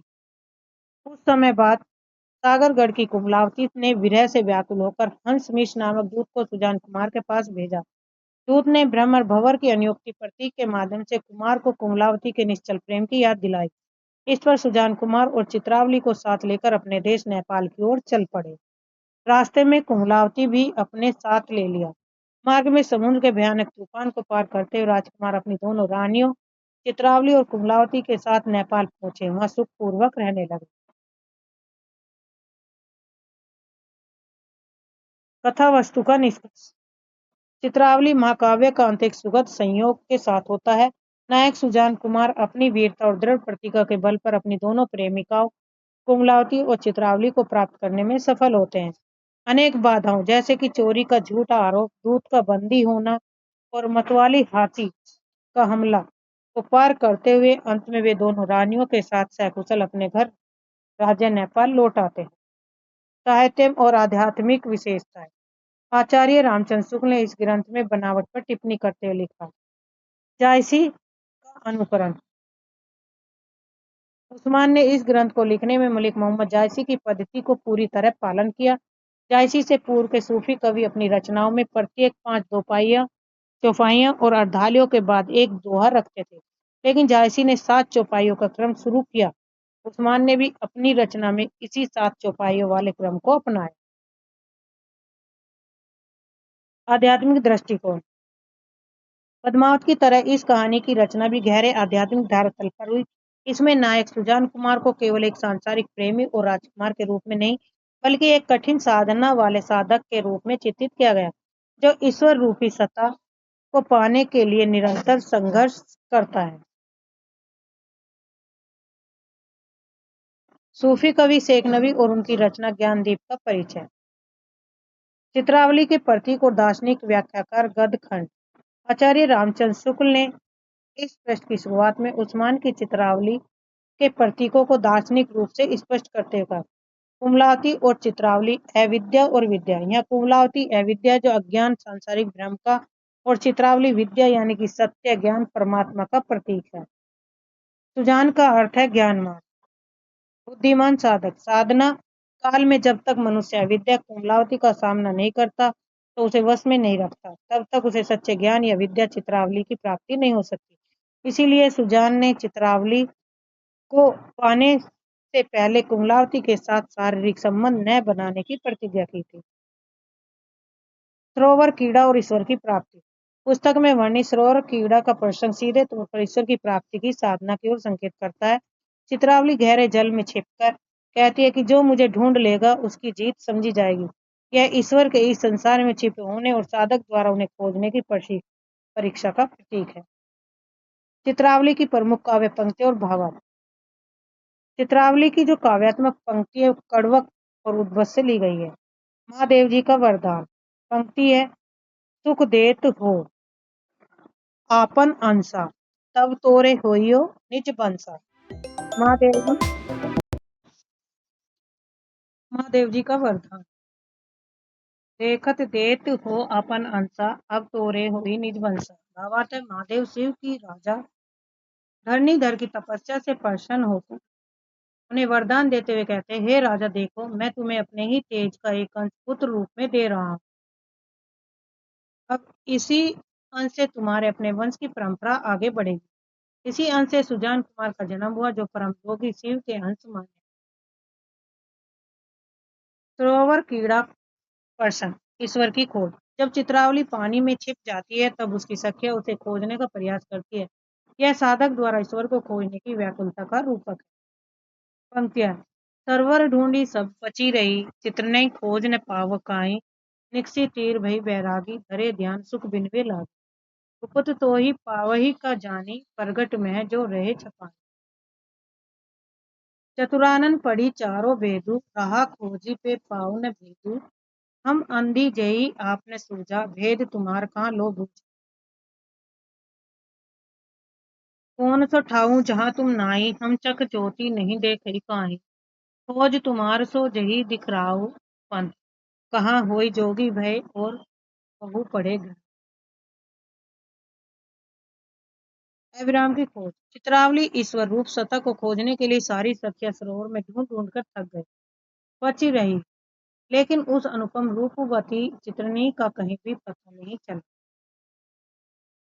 वैराग्य भाव। जब वे निरा जब वे उसे नहीं खोज पाई, तो वे निराश होकर सरोवर के किनारे तीर आ गई और ऐसी शांत बैठ गई मानो वे बैरागी सन्यासी हो गई। वे ध्यान लगाकर उस सुख के सागर चित्रावली ईश्वर से विनती करने लगे। छिपी हुई सत्ता। वे कहती है कि हे सखी, तुम्हें कोई गुप्त रूप से कैसे पा सकता है? तुम तो इस प्रकट दिखने वाले संसार के भीतर ही छिपे हुए हो। स्वयं चतुरानन चार मुख वाले ब्रह्मा जी ने भी चारों वेद पढ़कर तुम्हें खोजना चाहा, पर वे भी तुम्हारे इस रहस्य भेद को पूरी तरह नहीं जान पाए। अज्ञानता का बोध। हम तो अंधी हैं, जिन्हें स्वयं अपना ही रूप या सत्य नहीं सूझता, भला हम तुम्हारे अगाध भेद को कहाँ तक समझ सकती हैं। इस सृष्टि में ऐसी कौन सी जगह ठाव है जहाँ तुम साक्षात मौजूद नहीं हो। दोष तुम्हारा नहीं है, बल्कि हमारी आंखों की रोशनी चक्ष ज्योति का है, जो तुम्हें देख नहीं पाती। कृपा से ही प्राप्ति। तुम्हारी खोज तो केवल वही कर सकता है जिसे तुम स्वयं आगे बढ़कर सही मार्ग पंथ दिखाओ, वरना केवल जोगी योगी बन जाने से, यहाँ बहुत सारे धार्मिक ग्रंथों का पढ़ लेने से क्या होता है। अर्थात ईश्वर की प्राप्ति केवल पुस्तकीय ज्ञान या बाहरी पाखंड नहीं, बल्कि आंतरिक प्रेम और उनकी कृपा से होती है। षठ ऋतु। बसंत के अंतर्गत विरह का वर्णन। या नायक और नायिका के विरह में प्रकृति के सुंदर दृश्यों के भी कष्टदायक लगने का वर्णन। ऋतु बसंत नूतन वन फूला, जहाँ जहाँ भोर कुसुम रंग धूला। यही कहाँ सो भवन हमारा, जही बिनु बसंत बसंत उजारा। रात वरण पुनी देखी न जाई, मानहु दवा देहु दिसी लाई। रतिपति दुरथ ऋतुपति बलि, कानन दे आई दलमली। प्रकृति का विकास। बसंत ऋतु आ गई है और नया वन जंगल चारों तरफ खिल उठा है। बागों में जहाँ जहाँ फूल खिले हैं, वहां भोरे उनके सुंदर रंगों में खोकर मंडरा रहे हैं। लेकिन इन सुंदर माहौल में विरही हृदय तड़प कर कहता कि हाय, हमारा वह असली भंवर प्रीतम कहाँ है। उसके बिना तो यह फलता फूलता बसंत भी हमारे लिए उजाड़, सुनसान और नीरस दिखाई दे रहा है। अग्नि का भ्रम। बसंत में खिले हुए पलाश और टेसू के लाल फूलों का रंग रातों रात में देखा नहीं जाता। उन्हें देखकर ऐसा भ्रम होता है मानो किसी ने चारों दिशाओं में दावानल जंगल की आग दवा लगा दी हो, जो विरह की आग को और बढ़ा रही है। कामदेव का प्रहार। कामदेव रतिपति रूपी मतवाले हाथी दुरत और इस बलवान ऋतु राज बसंत ने मिलकर वन रूपी मानव शरीर पर आकर आक्रमण कर दिया और उसे पूरी तरह से कुचल दलमली दिया। नए सूफी कवि शेख नवी और प्रेमाख्यान परंपरा की समाप्ति। गद खंड। कवि का परिचय। इनका नाम है शेख नवी था। ये उत्तर प्रदेश के जौनपुर जिले में दोस्तपुर के पास मऊ नामक स्थान के रहने वाले थे। समय है ये संवत काल के 1676 ईस्वी में 1619 ईस्वी में मुगल बादशाह जहांगीर के समकालीन थे। प्रमुख रचना, इन्हें ज्ञानदीप नामक एक प्रसिद्ध आख्यान काव्य प्रेम कहानी लिखी जिसमें राजा ज्ञानदीप और रानी देवजानी की प्रेम कथा का वर्णन। परंपरा की समाप्ति का संकेत, आचार्य शुक्ल लिखते हैं कि यहीं पर प्रेमागामी सूफी कवियों की प्रचुरता अधिकता की समाप्ति समझनी चाहिए, जिसका अर्थ है कि शेख नबी के बाद हिंदी साहित्य में बड़े सूफी कवियों की बाढ़ या जो मुख्य धारा थी वे कम हो गई। हालांकि इसके बाद भी इस शैली की छिटपुट रचनाएं समय समय पर सामने आती रही, लेकिन जनता पर उनका व्यापक प्रभाव और कवियों की वह प्रचुरता फिर वैसी नहीं रही जैसी जायसी और उस्मान के समय में थी। प्रेम गाथा के ढलान के समय दो परवर्ती कवि कासिम शाह और नूर मोहम्मद का परिचय दिया गया। परंपरा का आश्वासन, पृष्ठ की शुरुआत में दोहराया गया कि शेख नबी से ही मुख्य प्रेम गाथा परंपरा को समाप्त समझना चाहिए। इसके बाद सूफियों की पद्धति पर जो कहानियां लिखी गई वे केवल अनुकरण मात्र। कासिम शाह और हंस जवाई, ये बाराबंकी जिले के दरियाबाद के रहने वाले थे। संवत 1788 से 1731 ईस्वी के आसपास वर्तमान थे। इन्होंने हंस जवाई नाम की एक प्रेम कहानी लिखी जिसमें राजा हंस और रानी जवाहर की कथा है। आचार्य रामचंद्र शुक्ल इस ग्रंथ की कटु समीक्षा करते हुए लिखते हैं कि इनकी रचना बहुत निम्न कोटि की है। इन्होंने जगह जगह जायसी की पदावली की नकल तो की, पर उसमें वैसी प्रौढ़ता काव्यात्मकता गहराई नहीं है। नूर मोहम्मद, पृष्ठ के अंत में एक और प्रसिद्ध सूफी कवि नूर मोहम्मद का परिचय शुरू होता है, जो दिल्ली के बादशाह मोहम्मद शाह के समय थे। सबरहद, जौनपुर आजमगढ़ की सरहद पर नामक स्थान के रहने वाले थे। सभी काव्य पंक्ति और उनका भाव। कासिम शाह ने फारसी अक्षरों में छपी अपनी पुस्तक हंस जवाहिर में तत्कालीन शासक की प्रशंसा, अपना आत्मपरिचय और कथा का सारांश प्रस्तुत किया। चाहे वह तत्कालीन राजा की प्रशंसा से संबंधित पंक्तियां हैं। मोहम्मद शाह दिल्ली सुल्तानों का मन गुण ओही केर बखान, साजे पाठ छत्र सिर ताजू, नावही शीस जगत के राजू, रूपवत दर्शन मोहराता, भगवंत ओही किने विधाता, दरबवंत धर्म में पूरा, ज्ञानवंत खड़ग में सूरा। महान सुल्तान, कासिम शाह अपने समय के दिल्ली के सुल्तान मोहम्मद शाह की प्रशंसा करते हुए कहते हैं कि वे ऐसे प्रतापी राजा थे कि उनके मन और गुणों का बखान भला मैं कैसे करूं। वैभव और सत्ता, उनके सिर पर छत्र और राजमुकुट ताज शोभित है और संसार के बड़े बड़े राजा उनके सामने अपना सिर झुकाते हैं। गुण और तेज, विधाता ने उन्हें अत्यंत रूपवान और भाग्यशाली बनाया। उनके दर्शन मात्र से मुख लाल तेजस्वी हो जाता है। वे धनवान धर्मवंत होने के साथ साथ धर्म के मार्ग पर पूरी तरह चलने वाले हैं। वे अत्यंत ज्ञानवान है और युद्ध के मैदान में तलवार खड़ग चलाने में सूरवीर सूरा है। कासिम शाह का आत्मपरिचय, दरियाबाद माझा मम ठाऊं, अमान उला पिता कर नाऊ, टहवा मोही जन्म विधि दीना, कासिम नाव जाति कर हीन, तेहू बीच विधि कीन है कमीना, ऊंच सभा बैठे चित दीना। ऊंच संग ऊंच मन भावा, तब्बा ऊंच ज्ञान बुद्धि पावा, ऊंच पंथ प्रेम का होई, तेही में ऊंच भय सब कोई। जन्म स्थान और माता पिता, कवि कहते हैं कि दरियाबाद नगर के बीच माझा में मेरा निवास स्थान ठा हुआ है। मेरे पिता का नाम अमान उल्ला है। विनम्रता का भाव, विधाता ने मुझे वहीं जन्म दिया। मेरा नाम कासिम है और मैं जाति से ही छोटा हूँ। भाग्य ने मुझे दीन या छोटा बनाया, फिर भी मेरा मन हमेशा ऊंचे विचारों वाले लोगों की सभा में बैठने का रहा। प्रेम का मार्ग, मुझे हमेशा ऊंचे लोगों की संगति और ऊंचे विचारी भाए, जिसके कारण मुझे भी उत्तम ज्ञान और बुद्धि प्राप्त हुई। संसार में सबसे ऊंचा रास्ता प्रेम का मार्ग सूफी साधना ही होता है। जो भी हो इस रास्ते पर चलता है वह अपने आप ही श्रेष्ठ और ऊंचा बन जाता है। हंस जवाहिर की कथा का संक्षिप्त सारांश, कथा जो एक गुपुत में रहा तो प्रगट उभारी में कहा। हंस जवाहर विधि ओ तारा, निर्मल रूप सो दई संवारा।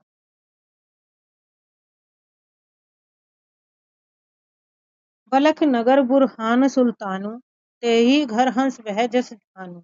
आलम शाह चीनपति भारी, तेही घर जन्म है जवाहर बारी। तेही करण वह भयउ वियोगी, क्यों सो छोड़ी दे सोई जोगी। अंत जवाहर हंस घर गहानी, सो जग में है ग्याऊं बखानी। तो सुनी ज्ञान कथस में कीना, लिख्यूं सो प्रेम रहे जग चीन। रहस्य का प्रकट करना। कवि कहते हैं कि जो एक प्रेम की कहानी गुप्त छुपी हुई है, उसे मैंने इस ग्रंथ के माध्यम से सबके सामने प्रकट रूप में कह दिया। पात्रों का जन्म। भाग्य ने हंस और जवाहर की इस जोड़ी को धरती पर उतारा, जिनके निर्मल रूप को ईश्वर दई ने संवारा था। बलख नगर के सुल्तान बुरहान के घर में राजकुमार हंस का जन्म हुआ, जो सूर्य भानु के समान प्रतापी था।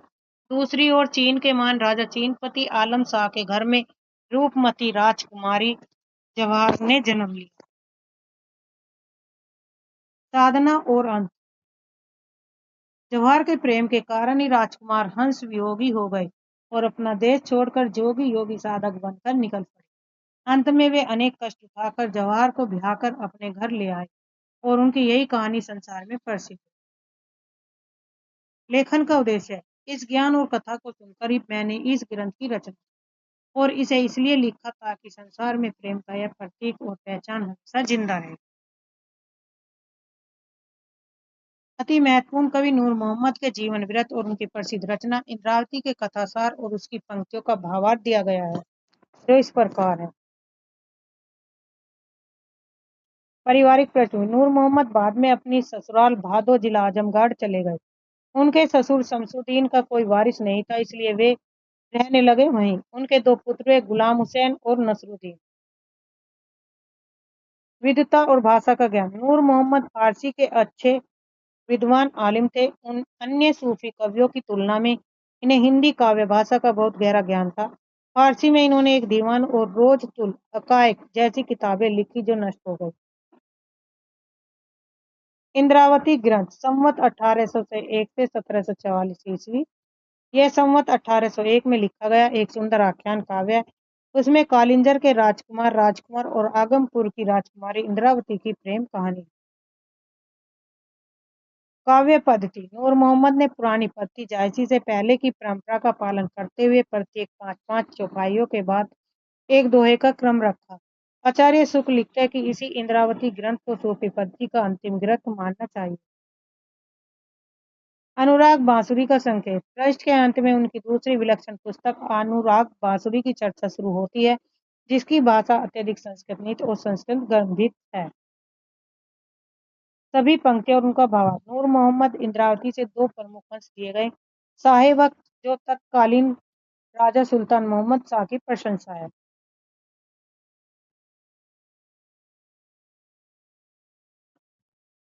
करो मोहम्मद शाह बखानू, सूरज है देहली सुल्तानू। धर्म पथ जग बीज चलावा, निबर न सवेरे सो दुख पावा। बहुते सलातीन जग केरे, आई साहस बने हैं चेरे। सब काहू पर दया धराई, धर्म सही सुल्तानू कराई। सुल्तान की महिमा। कवि कहते हैं कि मैं दिल्ली के सुल्तान मोहम्मद शाह का गुणगान करता हूँ, जो दिल्ली के तख्त पर साक्षात सूरज के समान तेजस्वी और प्रतापी राजा है। न्यायप्रिय शासन। उन्होंने संसार में धर्म का मार्ग चलाया और उनके राज्य में न्याय की ऐसी व्यवस्था की, जो कोई निर्बल व्यक्ति सबल बलवान लोगों के हाथ तो तनिक भी दुख नहीं पाता। वैभव और दयालुता। इस संसार में जितने भी अन्य राजा या सुल्तान सलातीन हैं, वे सब स्वयं आगे बढ़कर साहस के साथ दिल्ली के सुल्तान के सेवक चेहरे बन गए हैं। सुल्तान मोहम्मद शाह हर किसी पर दया का भाव रखते हैं और पूरी तरह धर्म नीति का पालन करते हुए सुल्तानी चलाते हैं। कहानी की भूमिका का आरंभ। यहाँ कवि अपनी उस अवस्था का वर्णन कर रहे हैं जब ध्यान या स्वप्न की अवस्था में उन्हें इस पूरी कहानी और उसके पात्रों का आभास हुआ। पंक्तियां हैं। मन द्रग सो एक राति मझारा, सूझी परा मोहि सब संसारा। देखूं एक नीक फुलवारी, देखूं तहाँ पुरुष और नारी। दो मुख शोभा बरनी न जाई, चंद सूरज उतरे हो आई। तपी एक देखऊं तई ठाऊ, पूछई तासो तिन्ह कर नाव। कहाँ अहे राजा और रानी, इंद्रावती ओ कुंवर गिरियानी। आगमपुर इंद्रावती कुंवर कालिंजर रास, प्रेम हुतो दोहु न कह दीन्या अलख मिलाए। आंतरिक दर्शन। कवि कहते हैं कि एक रात के समय मैंने अपने मन की आंख को यानी कि मन दृग से देखा, तो मुझे अपनी साधना में मानो पूरा संसार साफ साफ दिखाई देने लगा हो। अद्भुत फुलवारी और रूप। उस अवस्था में मैंने एक बहुत सुंदर नीक फुलवारी देखी, जहाँ एक सुंदर पुरुष एक नारी मौजूद थे। उन दोनों के मुख की सुंदरता ऐसी अलौकिक थी जो कि वह उसका वर्णन नहीं किया जा सकता। उन्हें देखकर ऐसा लगता है मानो आकाश से चंद्रमा और सूर्य धरती भूमि पर उतर आए। परिचय की प्राप्ति। ठीक उसी स्थान ठाऊ पर मैंने एक तपस्वी तपी को देखा। मैंने उस तपस्वी से आदर पूर्वक उन दोनों का नाम और परिचय पूछा। पात्रों के नाम है। उस तपस्वी ने मुझे बताया कि ये दोनों कोई साधारण मनुष्य नहीं बल्कि अलौकिक राजा और रानी है। इनमें से ये आदित्य सुंदरी आगमपुर की राजकुमारी इंद्रावती है और ये परम ज्ञानी पुरुष कालिंजर राजकुमार राजकुमार है। दोहे का अर्थ। राजकुमारी इंद्रावती आगमपुर की रहने वाली है और कुंवर का ठिकाना कालिंजर राज्य है। इन दोनों के भीतर छिपे सच्चे प्रेम के कारण ही अलग उस अदृश्य ईश्वर या विधाता ने इन दोनों को आपस में एक दूसरे से मिला दिया। ऐतिहासिक संदर्भ। मुसलमानों द्वारा हिंदी से किनारा और उर्दू का उदय। संवत 1800 से 1743 ईस्वी के आसपास तक आते जाते उत्तर भारत के मुसलमान कवि हिंदी भाषा अवधि ब्रज से दूरी बनाने लगे थे। वे अपनी भाषा को विदेशी यानी फारसी या उसके प्रभाव वाली भाषा तक सीमित रखना चाहते थे, जिसे बाद में उर्दू कहा गया। उस समय तक उर्दू का साहित्य में कोई मजबूत स्थान नहीं था। नूर मोहम्मद पर आक्षेप और सफाई। नूर मोहम्मद मुसलमान होकर भी हिंदी में काव्य रचना कर रहे थे, इसलिए उन्हें समकालीन रूढ़िवादी मुसलमानों ने उलाहना और ताने उपलाप सुनने पड़ते थे। इसी कारण उन्हें अनुराग बासुरी के आरंभ में अपनी धार्मिक निष्ठा सिद्ध करने के लिए गहरी सफाई देनी पड़ी। अनुराग बासुरी की रचना और शैली। 1764 ईस्वी में और इसका रचना काल है 1178 हिजरी संवत 1821 यानी कि 1764 ईस्वी माना जाता है। अन्य सूफी कवियों की तुलना में अधिक पांडित्यपूर्ण स्कॉलरली है, जिसमें उच्च तत्व ज्ञान की चर्चा है। यह पूरी तरह एक अध्यवस्ती रूपक है, जिसमें मानव शरीर, जीवात्मा, अंतःकरण और मन की प्रवृत्तियों को ही कहानी के पात्र बनाया गया। इसकी सबसे बड़ी विशेषता यह है कि इसमें चौपाइयों के बीच दोहे ने रखकर बरवे छंद का प्रयोग किया गया। इसकी भाषा में तत्सम संस्कृत और ब्रज भाषा के शब्दों की अधिकता इम्पोर्टेंट है। ये पूछा जा सकता है कि ऐसी कौन सी रचना है जिसमें बरवे छंद का प्रयोग किया गया। सभी काव्य पंक्तियां और उनका भाव। नूर मोहम्मद की अपनी धार्मिक निष्ठा पर सफाई। जानत है वे सिरजनहारा, जो कुछ है मन मरम हमारा। हिंदू मग पर पावन रखियो का, जो बहुते हिंदी बाके। इन मन इस्लाम मेरी कले माजेव, दीन जेलरी जेवरी करकस भाजेव। जह रसूल अल्लाह प्यारा, उम्मत को मुक्ता वन हारा। कहाँ दूसरों कैसे भावे, जच असुर सुर कागने आवे। भावार्थ है, ईश्वर जानता है मन का भेद। नूर मोहम्मद अपने आलोचकों को जवाब देते हुए कहते हैं कि वे सृष्टि के रचयिता सिरजनहारा अल्लाह मेरे मन के सारे भेदों और रहस्य मर्म को अच्छी तरह जानता है। मर्म माने रहस्य। भाषा से धर्म नहीं बदलता। मैंने हिंदुओं के मार्ग मार्ग यानी मग पर कभी पैर नहीं रखा, तो क्या हुआ यदि मैंने अपनी कविता में बहुत सी हिंदी भाषा का प्रयोग भाकेयू कर लिया, तब हिंदी बोलना या लिखना मुझे हिंदू नहीं बना देता। पवित्र इस्लाम। मैंने अपने मन को इस्लाम के सिद्धांतों से पूरी तरह मांझकर मेरी कले मांझेव मांझकर साफ करना पवित्र किया। धर्म दीन की कठोर रस्सी से अपने विकारों को बांध रखा है। पैगंबर के प्रति निष्ठा। जिस हृदय में अल्लाह के प्यार रसूल पैगंबर मोहम्मद बसते हैं, जो अपनी उम्मत अनुयायियों के मोक्ष दिलाने वाले मुक्तावन हारा हैं, वहां भला कोई दूसरा देव चरित्र कैसे समझ सकता है। उस पवित्र स्थान पर तो यक्ष यक्ष असुर देवता और कोई अन्य सांसारिक प्राणी का कदम भी नहीं रख सकता। हिंदी भाषा में लिखने के कारण। कामयाब कह कौन जगावा, फिर हिंदी बाखे पर आवा। छाड़ी फारसी कंद नवाते, अरु छाना हिंदी रस बाते। कवि कहते कि मेरी इच्छाएं कामयाब को किसने जगा दिया कि मैं फारसी जैसी मीठी भाषा जो मिस्री और शक्करकंद नवाते के समान मधुर है को छोड़कर इस हिंदी भाषा के रस और उसकी बातों में आकर उलझ गया हूँ। अर्थात हिंदी का आंतरिक माधुर्य और रस इतना गहरा कि फारसी का ज्ञाता होने के बावजूद भी मैं इसकी ओर खिंचा चला आया। अनुराग बांसुरी का काव्य नमूना मानव शरीर और अंतःकरण का रूपक। यह अंश दिखाता है कि कैसे कवि ने नगर राजा और उसके पुत्र के माध्यम से मानव शरीर के आध्यात्मिक तत्वों का ढांचा तैयार किया। नगर एक मूर्तिपुर नाऊ राजा जीव रहे तेहु ठाव का बरनो वह नगर सुहावन नगर सुहावन सब मन भावन यह शरीर सुहावन मूर्तिपुर यह जीव राजा जीव जाहू न दूर। यह बरवे छंद में तनुज एक राजा के रहा अंतकरण नाम सब कहा सौम्यशील सुकुमार सयाना सो सावित्री सावंत समान।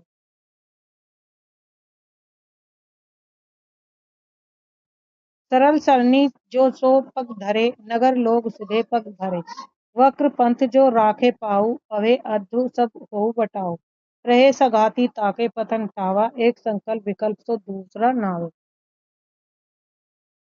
मूर्तिपुर नगर और जीव राजा। कवि कहते हैं कि मूर्तिपुर मूर्तियों या आकृतियों का नगर है, नाम का एक भव्य नगर है जहाँ जीव जीवात्मा नाम का राजा निवास करता है। वह नगर इतना सुंदर और मन को भाने वाला है उसका वर्णन नहीं किया जा सकता। परवे का अर्थ यह सुंदर मूर्ति नगर और कुछ नहीं बल्कि हमारा यह मानव शरीर ही है और इसके भीतर रहने वाले राजा स्वयं हमारी आत्मा जीव है और ये जीव राजा है। तुम इस शरीर से दूर मत जाओ। राजा का पुत्र अंतःकरण उस जीव राजा का एक अत्यंत प्रिय पुत्र है जिसे सब अंतःकरण कहकर पुकारते हैं। वह पुत्र स्वभाव से अत्यंत कोमल सुकुमार सौम्य और बुद्धिमान सयाना है। वह सावित्री बुद्धि पवित्रता और स्वाति नक्षत्र की बूंद के समान निर्मल है। सदाचार का मार्ग वह अंतःकरण रूपी राजकुमार जब सीधे और सरल रास्ते पर कदम रखता है तो उस शरीर रूपी नगर के सारे लोग इंद्रिया और प्रवृत्तियां भी सीधे और सही मार्ग पर चलने लगते हैं। कुमार का प्रभाव लेकिन यदि वह राजकुमार टेढ़े मार्ग वर्ग पंथ बुराई पर पैर रख देता है तो जीवन का वह पूरा रास्ता ही भटक जाता है और मनुष्य एक भटके हुए मुसाफिर बटाव की तरह हो जाता है। मन की प्रवृत्तियां और संघात की उस नगर में उसके साथ रहने वाले दो मुख्य साथी संघाती है। पहला साथी है संकल्प दृढ़ निश्चय और दूसरा साथी है विकल्प दुविधा या संशय। ये दोनों प्रवृत्तियां हमेशा अंतःकरण के साथ बनी रहती। सूफी काव्यधारा की समाप्ति अंतःकरण सखा और रानी का रूपक। पृष्ठ के ऊपरी भाग में मानव शरीर और अंतःकरण के अन्य साथी बुद्धि चित्त अहंकार का वर्णन प्रतीकात्मक रूप में जारी रहता है। साथ ही अंतःकरण की रानी मन महामोहिनी का परिचय दिया गया है। ग्रंथ की महिमा और मोहिनी बोली नूर मोहम्मद अपनी बांसुरी कविता की महिमा गाते हुए कहते हैं कि इसे सुनकर कृष्ण की मुरली की तरह लोग सुध बुध खो बैठते हैं। वे स्पष्ट करते हैं कि यह महामुदी जन की बोली है जो सत्य का संदेश देती है। सूफी काव्य परंपरा का अंत आचार्य रामचंद्र शुक्ल लिखते हैं कि सूफी आख्यान काव्यों की अखंडित परंपरा की यही समाप्ति मानी जा सकती है। वेरी वेरी इंपोर्टेंट है। परंपरा का एकमात्र हिंदू कवि इस पूरी सूफी परंपरा में लगभग सभी कवि मुसलमान थे। शुक्ल जी ने एक अपवाद का उल्लेख किया। शाहजहां के समय सूरदास नामक एक पंजाबी हिंदू ने सूफी मत के प्रभाव पर नल दमयंती कथा नाम की एक कहानी लिखी। उसकी रचना साहित्यिक दृष्टि से अत्यंत निर्कृष्ट और बहुत कमजोर थी। परवर्ती छिटपुट रचनाएं इस अखंड परंपरा के समाप्त होने के बाद भी इस शैली में कुछ छिटपुट रचनाएं लिखी गई जिनमें चतुर्मुखी कथा और यूसुफ जुलेखा उल्लेख। सभी पंक्तियां अनुराग बांसुरी के दार्शनिक पाठ बुद्धि चित्त अहंकार महामोहिनी है।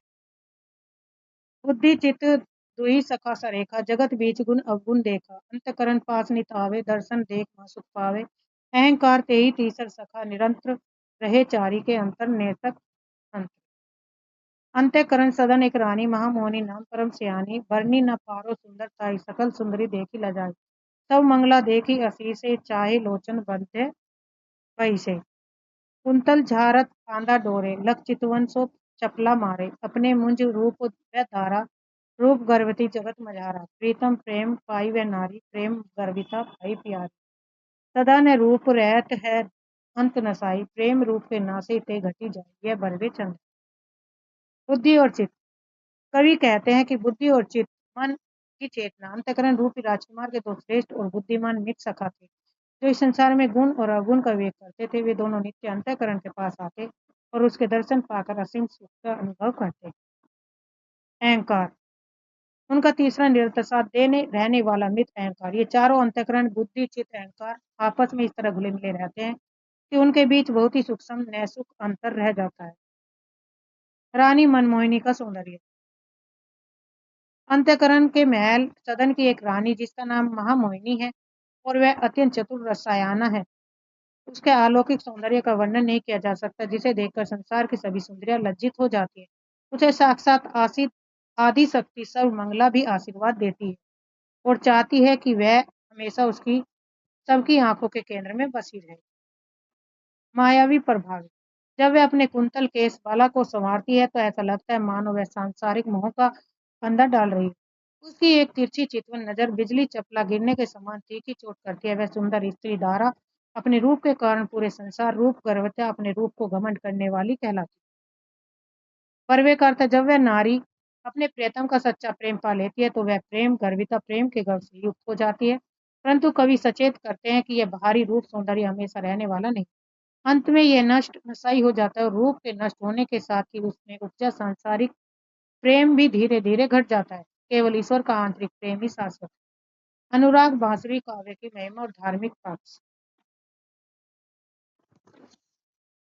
आज के लिए नूर मोहम्मद की अपनी धार्मिक निष्ठा पर सफाई।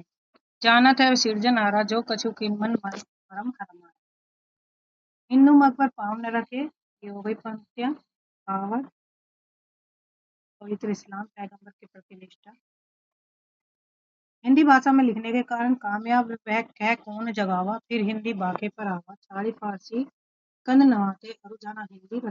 कवि कहते हैं कि मेरी इच्छा कामयाब को किसने जगा दिया कि मैं फारसी जैसी मीठी भाषा जो मिस्री और शक्कर कंद नवाते के समान मधुर को छोड़कर इस हिंदी भाषा के रस और उसकी बातों में आकर उलझ गया हूँ। अर्थात हिंदी का आंतरिक माधुर्य और रस इतना गहरा कि फारसी का ज्ञाता होने के बावजूद भी मैं इसकी ओर खिंचा चला है। अनुराग बांसुरी का काव्य नमूना मानव शरीर और अंतःकरण का रूप। यह अंश दिखाता है कि कैसे कवि ने नगर राजा और उसके पुत्र के माध्यम से मानव शरीर के आध्यात्मिक तत्वों का ढांचा तैयार किया। नगर एक मूर्तिपूर्ण नाव राजा जीव रहे तेहु का बरनो वह नगर सुहावन सो मन। यह शरीर सुहान मूर्तिपूर्ण यह जीव राजा जीव जाऊ नदी। यह बरवे छंद तनुजा एक राजा के राग अंत्यकरण नाम सब कहा सौम्यशील सुकुमार सयाना सो सावित्री स्वांत समुद्र सरल सरणी सो जो सो पग धरे नगर लोग सुधे पग भरे वक्र पंथ जो राखे पाऊ आए आदि सब बैठा रहे संगाती ताके पतन ठावे एक संकल्प विकल्प दूसरा नाम। मूर्तिपुर नगर और जीव राजा। ये हो गया भरवे छंद का भी हो गया। राजापुर का अंतःकरण सदाचार का मार्ग कुमार मन की प्रवृत्ति और संघातिया सूफी काव्यधारा की समाप्ति ग्रंथ की अनुराग बांसुरी।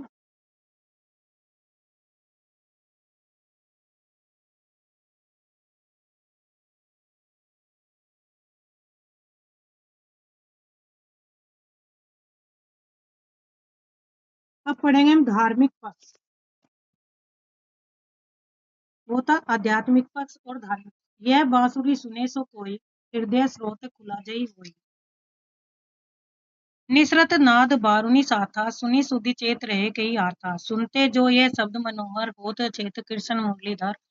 यह मोहम्मदी जन की बोली जामे कद नबाते घोली बहुत देवता को चितहरे बहु मूर्ति औंधी हुई परे बहुत देव हरा ढाई गिरावे शंख नाद की रीति मिटावे जहाँ इस्लामी मुख सो निसरी बात तहाँ सकल सुख मंगल कष्ट नसावत।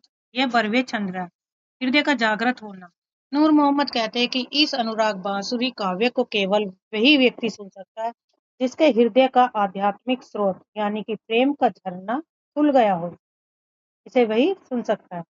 अलौकिक नाद। इस बांसुरी से निकलने वाली नाद ध्वनि आत्मिक आनंद की मदिरा नाद बारूनी के समान है जिसे सुनकर भला किसकी सुध बुध और चेतना ठिकाने रह सकती है। इसके मन को हरने वाले शब्द मनोहर को सुनकर तो स्वयं लीलाधारी किशन मुरलीधर भी अचेत भाव विभोर हो जाते हैं। मोहम्मदी बोली का माधुर्य। यह कविता असल में इस्लाम के सच्चे अनुयायियों मोहम्मद जन की वाणी है, जिसमें ईश्वर के प्रेम की मिश्री और शक्कर कंद नबातें घोली गई। अद्वैत और एकेश्वरवाद का प्रभाव। यह वाणी इतनी प्रभावशाली है कि यह सांसारिक देवों के चित्त को हर लेती है और अज्ञानता की मूर्ति को औंधे मुंह गिरा देती है।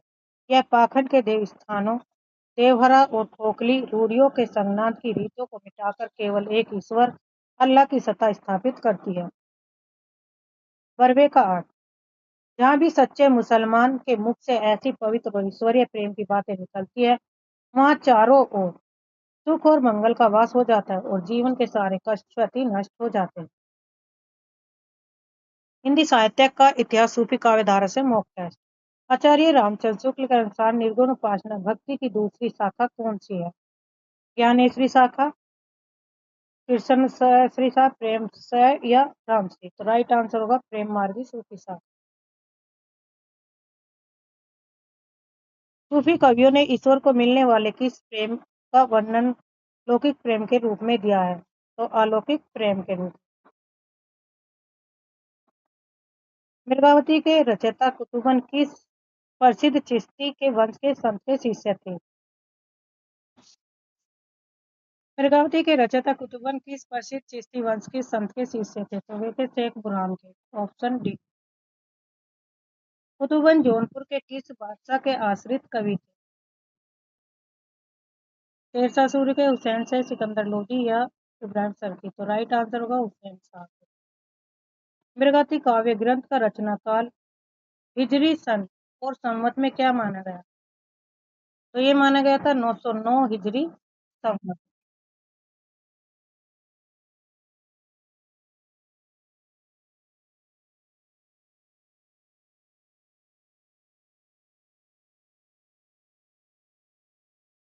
राइट आंसर होगा ऑप्शन ए 909 हिजरी संवत 1558।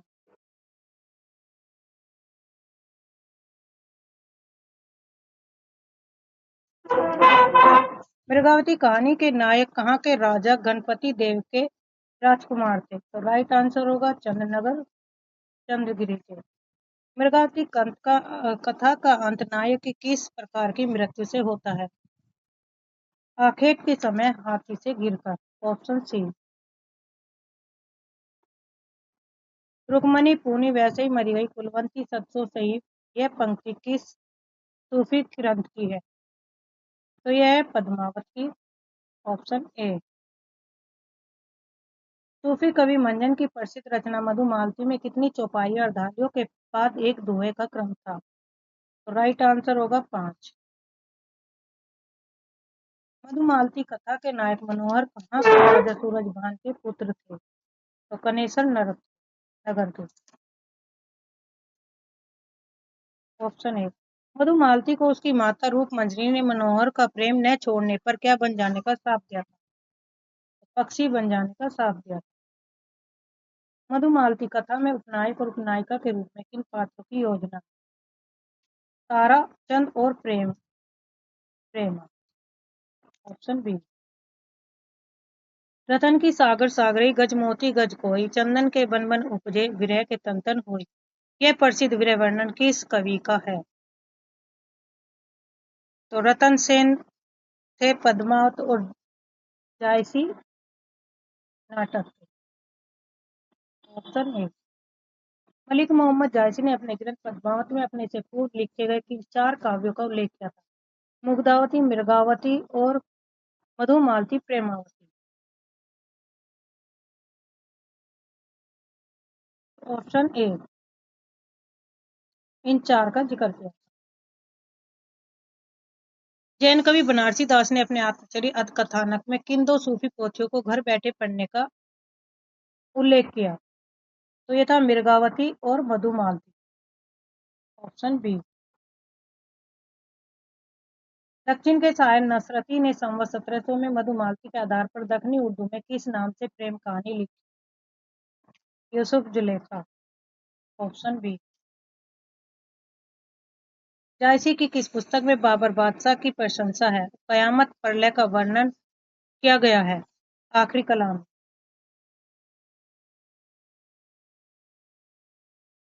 सन 927 का कथा आरंभ बैन कवि कहाँ? इस पंक्ति के अनुसार पद्मावत का रचना आरंभ वर्ष क्या ठहरता है? 1540।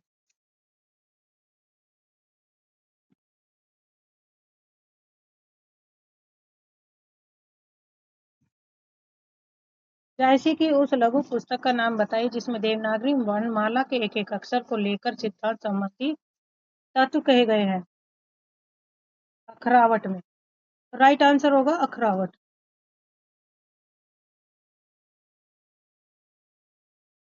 शेरशाह दिल्ली सुल्तानु, चारम खंड तपेजस भानु। जायसी ने यह साई वक्त स्तुति किस काव्य में की थी? तो ये की थी पद्मावत। आज के लिए